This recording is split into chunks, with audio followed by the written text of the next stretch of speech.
What's up, everybody? True Boxing here. Thank you for coming back to get hit with the truth.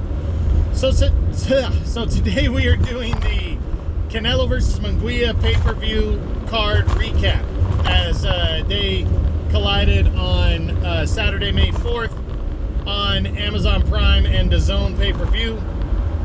Now, before we get into that, if you could smash the like button, leave a comment, or subscribe to the channel, I really do appreciate any and all support that I can get as I continue to build my channel here. Also, my next video that I will be posting will be on the Inoue and Neary ESPN Plus recap, so make sure to check that out. But back to the Canelo Munguia DAZN card. We're going to go through all 4 fights that were on the card and discuss them. Then, you know, we'll get to the main event last. So we start with the one that kicked it off. Imantas Stanionis returned after a 2-year layoff to defend his regular title at 147, the WBA belt, against Gabriel Maestre. Maestre had his moments in this one, but Stanionis was just locked in, broke him down. A good, solid performance as he won a convincing unanimous decision. Good way to bounce back. Maestre was a good, solid opponent for him in his first fight in 2 years. So congrats to Stanionis on a good, solid win. We'll be discussing his What's Next video. We'll do his What's Next video next week and talk about what he's got coming up. Next up, you had Brandon Figueroa, the WBC interim featherweight champion. He battled Jesse Magdaleno, the former 122-pound champ. It was a good action fight, as I expected it to be. Magdaleno went longer than I expected him to go, but at the end of the day, he succumbed to a body shot, which is Brandon Figueroa's specialty. I mean, when the guy lights you up, he can knock you out to the body. He's got the knockout win over Luis Neary to the body. And this one against Magdaleno, same thing, brutal body punch that sent Magdaleno down for the count as Figueroa stays, the interim champ and, moves forward. So we'll be doing Figueroa's What's Next video next week as well. Congrats to him on his 9th round knockout victory over Magdaleno. Then in the co-main, you had Mario Barrios, the WBC interim welterweight champion. He put his interim title on the line against Marcos Maidana, the little brother, Fabian Maidana. Fabian just not on the same level as Barrios. But Barrios, got hit with some shots. It was a decent action bout.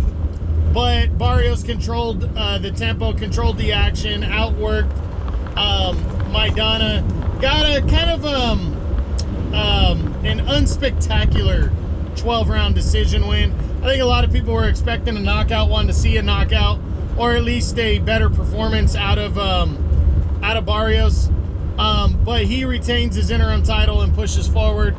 We will also discuss his What's Next video next week as well.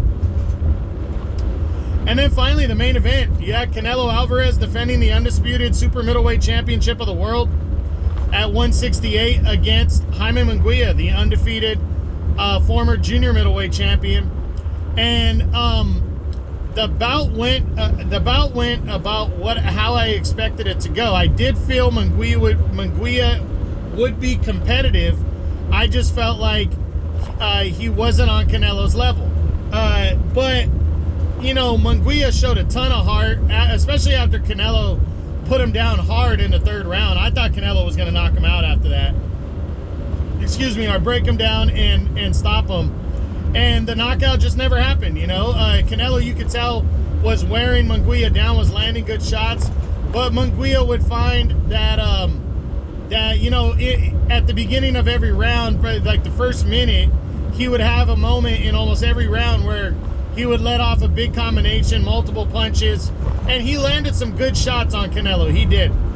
But Canelo just did his thing, outworked, outclassed, and scored a convincing unanimous decision win to retain his undisputed super middleweight championship of the world. But again, for Munguia, nothing to hang his head about. He fought hard, fought well, was in the fight, went the distance, after getting hurt earlier on. And I feel like he showed a good measure of himself.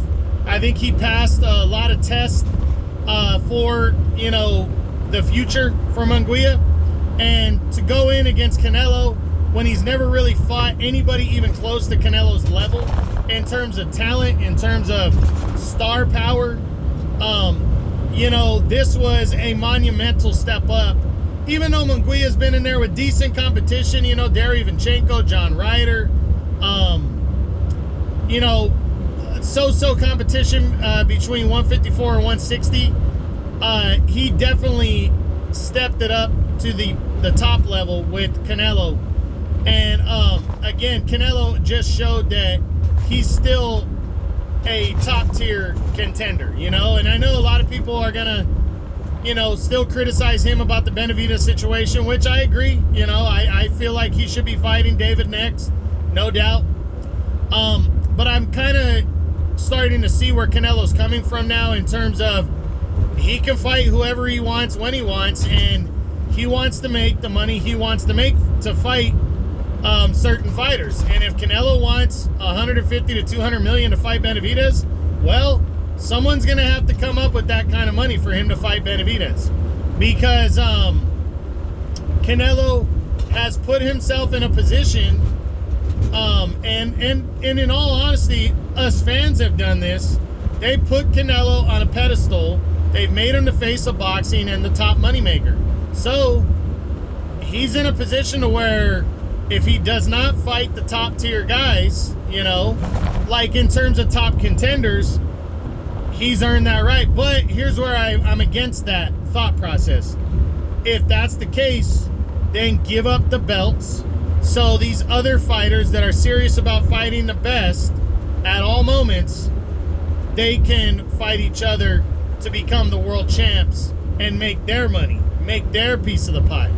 That's the difference here. Is Canelo, to me, is not fighting on the same level as Naoya Inoue for undisputed. You know, the Inoue is fighting his mandatories. He's fighting the top guys that he can fight. Canelo is fighting good competition. Let's not knock him. I just think he wants, for a David Benavidez fight in particular, he wants max amount of money. I think he's going to want max amount of money for a rematch with Dimitri Bivol or a showdown with Artur Beterbiev. You know, and, you know, you can't really blame Canelo because he is taking a risk against a big fighter. And he doesn't want to look bad and not get paid for it. So I kind of look at that side of it. But on the flip side, he should be giving up the belt if he's not willing to fight the absolute best that he can fight. And David Benavidez has earned that number 2 spot. He's earned to be the top guy for Canelo at 168. So anyways, we'll be doing the what's next on both Canelo and Jaime Munguia next week. I will also do a Canelo sweepstakes video that I normally do after every one of his fights, discussing the top 5 to 10 fighters that have the realistic possibility of fighting Canelo, you know, in his next fight, which should be taking place in September. So that's it. That's what I got. That is my Canelo versus Munguia, the Zone and Amazon pay-per-view card recap. I hope you enjoyed it. If you did, smash the like button, leave a comment, or subscribe to the channel. I appreciate any and all support. This is True Boxing. You've been hit with the truth.